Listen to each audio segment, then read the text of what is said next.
बिस्मिल्लाहिर्रहमानिर्रहीम। अस्सलामु अलैकुम वरहमतुल्लाहि वबरकातुहू। कैसे हैं आप सब बच्चों? खैरियत से हैं? दुरूद शरीफ पढ़िए और इल्म में इजाफ़े की दुआ पढ़िए।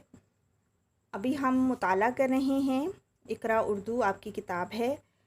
कल हमने कायदा नंबर 1 पढ़ा था, सफ़ा नंबर है 23 जी। अभी हम पढ़ रहे हैं कायदा नंबर 2। कायदा नंबर 1 क्या था? आड़ी लकीर बनाने वाले हरूफ कौन कौन से थे? बे, पे, ते, टे, से, नून और छोटी ए। और इनका काम क्या था कि अगर इनके बाद जिम के ख़ानदान का कोई हर्फ या मीम या हे आ जाए तो फिर ये तमाम हरूफ टेढ़ी शक्ल में आड़ी लकीर बनाने वाले हरूफ होंगे, तिरछी डंडी नुमा शक्ल बनाएंगे जी। कायदा नंबर 2 क्या है? कायदा नंबर 2 है यकसर शक्ल बदलने वाले हरूफ। कौन कौन से हैं? दाल, डाल और जाल।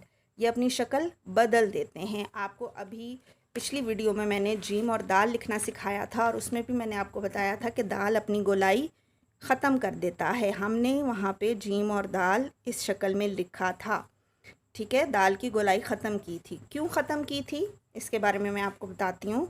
ये हरूफ जब किसी लफ्ज़ के शुरू में आते हैं तो तन्हा लिखे जाते हैं, ठीक है, और अपनी असल हालत में बरकरार रहते हैं।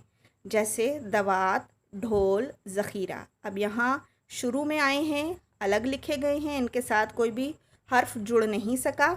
लेकिन जब ये हरूफ अपने से पहले आने वाले हर्फ से मिलते हैं तो बजाय ऊपरी हिस्सा के गोल होने के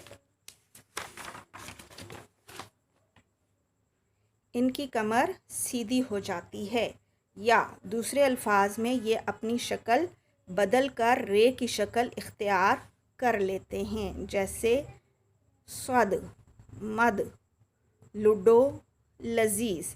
अब यहाँ पे दाल है, ये भी दाल है, ये डाल है, ये जाल है और ये भी जाल है।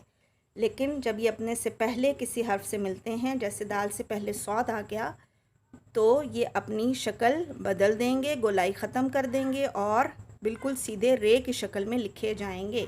ये कायदा नंबर 2 आपने याद रखना है, ठीक है। इसका अच्छी तरह मुताला भी करें और इसको अच्छी तरह याद भी कर लें।